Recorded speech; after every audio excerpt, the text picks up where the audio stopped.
High, আমি প্রিয়া। আর আজকের ভিডিওটা শুরু করছি ঠিক এইভাবে। আজকে না ব্রেকফাস্টে ভেবেছি একটু খিচুড়ি করব। কারণ শীত পড়ার পর, আর শীত মানেই তো খিচুড়ি খেতে ভীষণভাবে ভালো লাগে। আর শীত পড়ার পর থেকে না আমি এখনও রান্নাই করিনি খিচুড়ি। তো আমাদের বাড়িতে আমি যে 4টে মেম্বার আছে ফ্যামিলির, তার মধ্যে আরুষ আর আরুষের বাবার সবথেকে পছন্দের খাবার হলো এই খিচুড়ি। তো ঘরে অল্প অল্প করে সবজি ছিল, যেটা দিয়ে আমি হয়তো অন্য কোনো বড় সবজি রান্না করতে পারতাম না।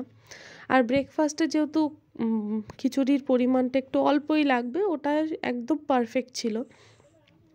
আর আজকে আরুষের বাবাও বাড়িতে আছে, তো সেই কারণে ভাবলাম তাহলে ব্রেকফাস্টটা খিচুড়িই রান্না করি। আমি তো আর একেবারে রান্না করিনি। আরুষ সকালে স্কুলে চলে গেছে, ওর আজকে হাফ স্কুল হবে, তো তাড়াতাড়ি চলে আসবে। ও টিফিনও নেয়নি, বাড়ি এসেই খাওয়া দাওয়া করবে। তো তাই সেই কারণেই আমি একবারে খিচুড়িটাই বসিয়ে দিলাম, যাতে সবাই একটু খুব আনন্দ সহকারে খেতে পারি। আর যখন বাড়ির মেম্বারদের পছন্দের খাবার হয় আর সবাই মিলে খাওয়া হয়, তার কিন্তু আনন্দটাই আলাদা হয়। আর এখানে দেখো, এই যে আমার মেয়ে খেলনার একদম দোকান নিয়ে বসেছে। প্রচুর খেলনা ওদের, যার মধ্যে 90%ই ভাঙা, মানে ভেঙে ফেলেছে। এবার আমি ফেলি না কেন, আবার কখন ওই খেলনাটার কথা মনে পড়বে তার কোনো ঠিক নেই। আর আজকে মাথা ফাটা রোদও উঠেছে। জল এসেছিল, ট্যাঙ্কিতে দিয়েছি, এর মধ্যেই দেখছি জলটা চলে গেছে। মানে এই 5-7 মিনিটের মতন জল ছিল, জল চলে গেছে।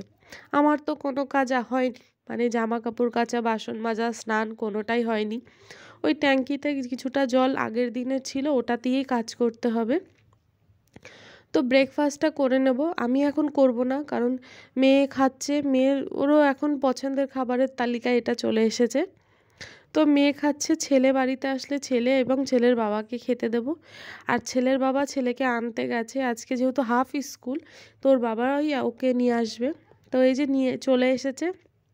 আর আজকে ওর কোনো বন্ধুর হয়তো জন্মদিন ছিল, তো সেই জন্যই ওকে দুটো লজেন্স দেয়। ও সেই লজেন্স দুটো নিয়ে আসে, একটা ওর বোনের জন্য, একটা ওর জন্য। যখন আমি ওকে বলি ওর পছন্দের খাবার মানে খিচুড়ি হয়েছে সকালের খাবারে, ও তো ভীষণ খুশি হয়। তো একবারে স্নান করিয়েই খেতে দেব, কারণ ওই 9:30 মতন বাজে। আর তারপরে আমার প্রচুর কাজ আছে, মানে সংসারের সমস্ত কাজই পড়ে রয়েছে।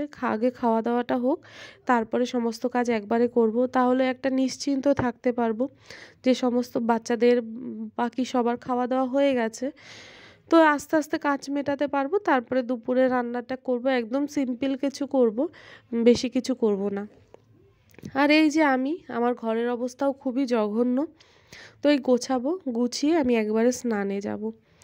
আর এইদিকেও আমি ওদের সবাইকে খেতে দিয়ে এসেছি, প্লাস ছেলেকেও স্নান করিয়ে দিয়েছি, মেয়েকেও স্নান করে দিয়েছি। এবার ঘরটা গুছোতে আসলাম, আর তোমাদের সাথে একটু এই ফটো তুলেছি। তারপরে স্নান করে আসলাম, আর গরম জল করেছিলাম, কারণ ঠান্ডা তো প্রচুর পড়েছে। তারপর ট্যাঙ্কির জল ছিল, সেটা প্রচুর পরিমাণে ঠান্ডা, গরম জল না করলে স্নানের একদম করাই যেত না। আর যখন পাইপে জল আসে তখন আর আমি গরম জল করি না, ওই পাইপের জল দিয়ে স্নান করে নিই। খিচুড়িটা অসম্ভব সুন্দর হয়েছিল, মানে এত টেস্টি হয়েছিল, সবাই বলছিল।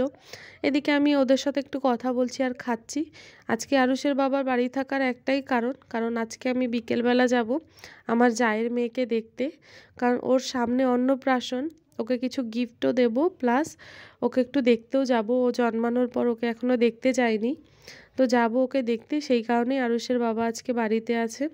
আর অন্নপ্রাশনের পরে যাব, কিন্তু গিফটটা আগে থেকেই দিয়ে আসবো। তো খেয়ে নিই, তারপরে ওর একটু ভিডিও তোমাদের দেখাচ্ছি।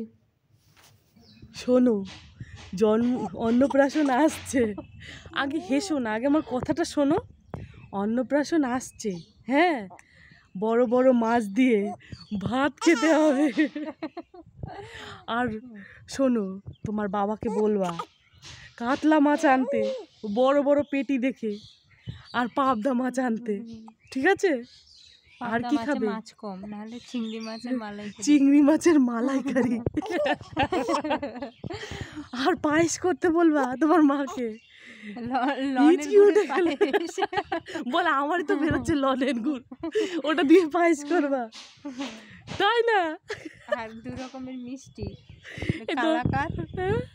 আর 2 রকমের মিষ্টি, ঠিক আছে? এই যে তাকাও, 2 রকমের মিষ্টি, দু রকমের মিষ্টি। তোমার বাবাকে বলবা বাজার করতে, তারপর পাড়ার যত জেঠিমা কাকিমা আছে সবাইকে নিমন্ত্রণ করতে বলবা।